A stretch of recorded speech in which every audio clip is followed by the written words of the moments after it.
Hello friends, मैं हूं जगदीप राव और मेरे यूट्यूब चैनल राष्ट्र स्टडी ग्रुप पे आपका स्वागत है। तो दोस्तों, आज हम देखेंगे पाल वंश, राष्ट्रकूट वंश और उनके शासक।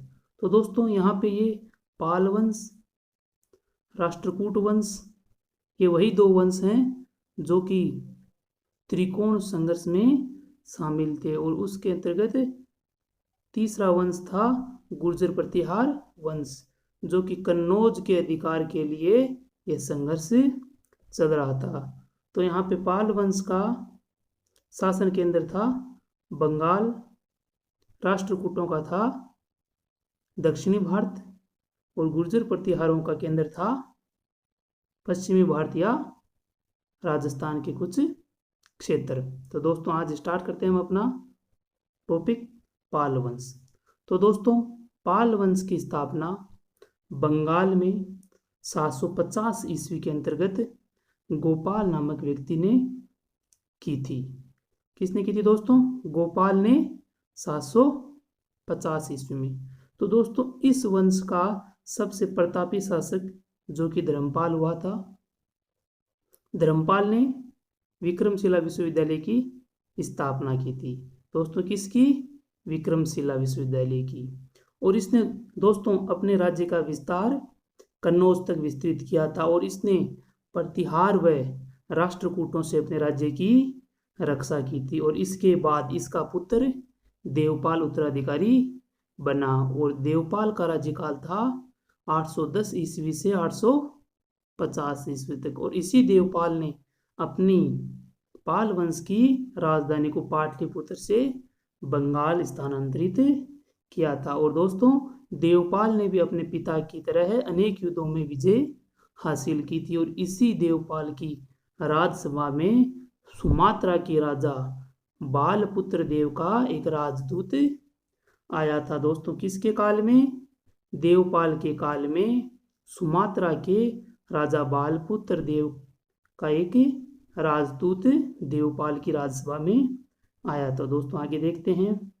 पाल वंश के 9वें शासक जो कि महिपाल प्रथम थे। और दोस्तों, साथ ही साथ देवपाल के शासन सत्ता खत्म होने के बाद पाल वंश की शक्ति धीरे धीरे क्षीण होने लगी थी। अर्थात उसके बाद आने वाले सभी शासक निर्बल हो चुके थे, क्योंकि गुर्जर प्रतिहार व राष्ट्रकूटों के साथ युद्ध करने से इनकी शक्ति क्षीण हो चुकी थी। और 9वें शासक महिपाल प्रथम के शासन के समय चोल राजा राजेंद्र प्रथम, जो कि अपने काल के सबसे प्रतापी राजा थे, उन्होंने 1023 ईस्वी के आसपास गंगा नदी के तक सभी प्रदेशों पर अपना अधिकार कर लिया था। और इसी के चलते 12वीं शताब्दी में पाल वंश की शक्ति पूर्णतः क्षीण हो चुकी थी। तो दोस्तों, पाल वंश का साम्राज्य 12वीं शताब्दी तक आते आते समाप्त होने पर था। तो आगे देखते हैं दोस्तों।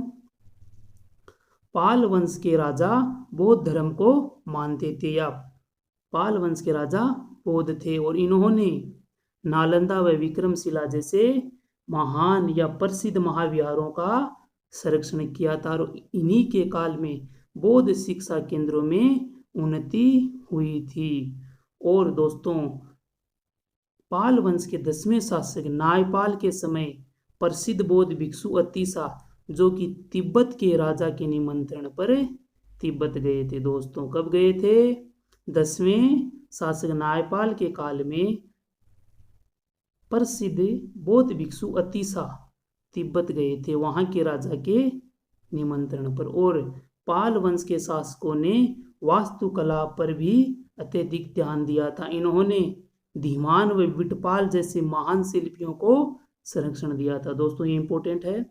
इन्होंने धीमान व विटपाल जैसे शिल्पियों को संरक्षण दिया था। और पाल वंश के उस वक्त के जलाशय जो कि वर्तमान में भी पाए गए हैं, उनके अवशेष वर्तमान में भी दिनारपुर जिले में मिलते हैं। और इसी के साथ दोस्तों हमारा पाल वंश समाप्त होता है। तो हमने देखा दोस्तों, पाल वंश की स्थापना किसने की? दोस्तों, गोपाल ने की।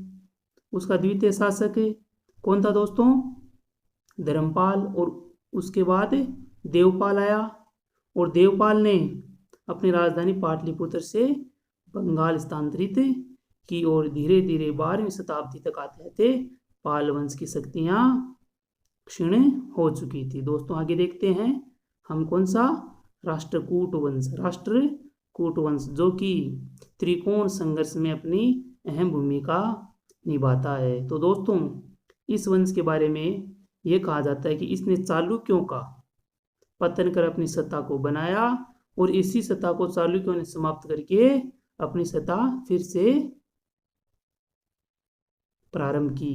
दोस्तों इन्होंने वातापी के चालुक्यों को हराया था और फिर राष्ट्रकूटों को कल्याणी के चालुक्यों ने हराया था। दोस्तों दक्षिण भारत में चालुक्यों की 2 शाखा थी, एक थी वातापी में और दूसरी थी कल्याणी नामक स्थान पर। तो दोस्तों अब देखते हैं राष्ट्रकूट वंश। इसकी स्थापना 736 ईस्वी के आसपास दंती दुर्ग नामक व्यक्ति ने की थी और उसने अपनी राजधानी नासिक बनाई थी और इस वंश में कुल 14 शासक हुए थे। दोस्तों कितने, 14 शासक हुए थे और दंती दुर्ग जो कि वातापी के चालुक्यों के अधीन एक सामंत था। दोस्तों किन के अधीन, वातापी के चालुक्यों के अधीन यहाँ का शासक था और दंती दुर्ग ने चालुक्य नरेश कीर्ति वर्मा सेकंड को पराजित किया और दक्षिण में चालुक्यों की सत्ता को समाप्त कर दिया, या हम कह सकते हैं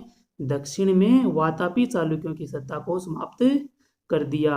और वातापी चालुक्यों का अंतिम शासक था कीर्ति वर्मा सेकंड और इसी वंश राष्ट्रकूट वंश के एक राजा जो कि कृष्ण प्रथम थे, इन्होंने महाराष्ट्र जो कि एलोरा के मंदिर हैं या एलोरा की गुफाएं जो कि महाराष्ट्र में है, वहां पर सुप्रसिद्ध मंदिर कैलाश मंदिर का निर्माण करवाया। किसने दोस्तों, कृष्ण प्रथम ने एलोरा का सुप्रसिद्ध कैलाशनाथ मंदिर का निर्माण कराया। दोस्तों ये इंपॉर्टेंट है। दोस्तों आगे देखते हैं इस वंश के चौथे शासक ध्रुव ने गुर्जर प्रतिहार शासक वत्सराज को पराजित किया, अर्थात त्रिकोणीय संघर्ष के अंतर्गत गुर्जर प्रतिहार शासक वत्सराज को पराजित किसने किया, ध्रुव ने किया। किसने किया दोस्तों, ध्रुव ने।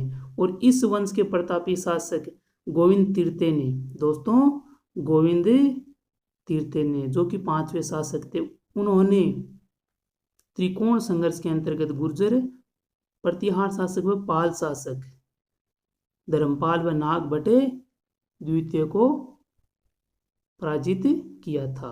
दोस्तों किसने, गोविंद थर्ड ने गुर्जर प्रतिहार शासक नागभट्ट द्वितीय व पाल शासक धर्मपाल को हराया था।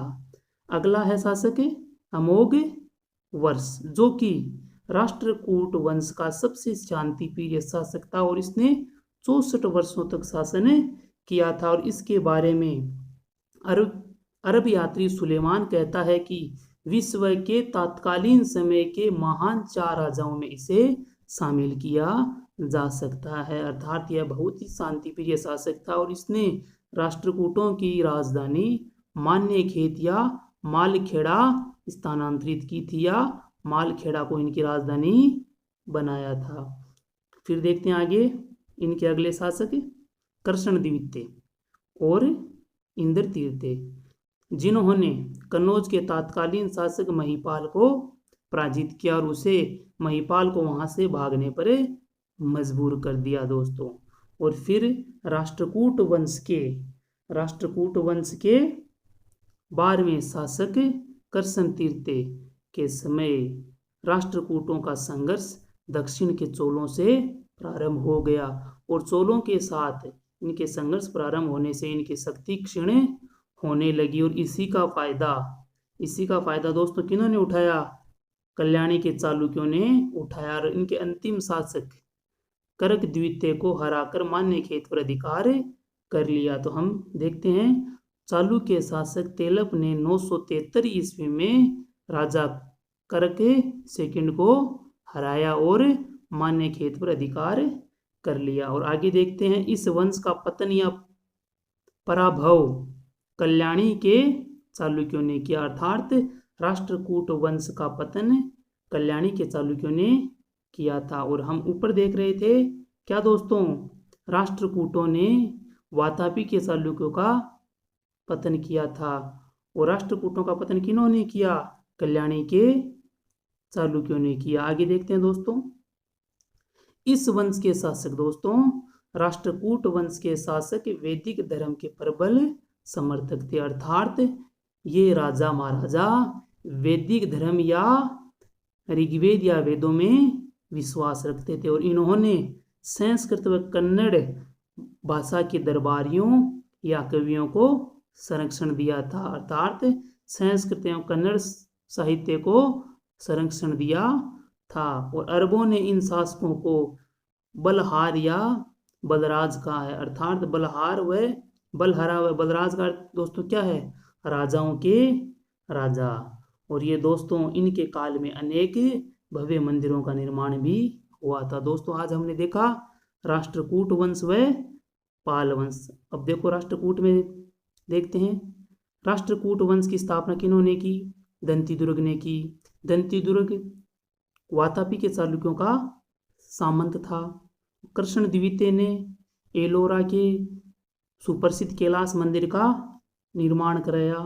और देखते हैं यहाँ पर देखते हैं गोविंद तृतीय ने, जो कि गुर्जर प्रतिहार शासक नागबड़ सेकंड व पाल शासक धर्मपाल को इन्होंने हराया।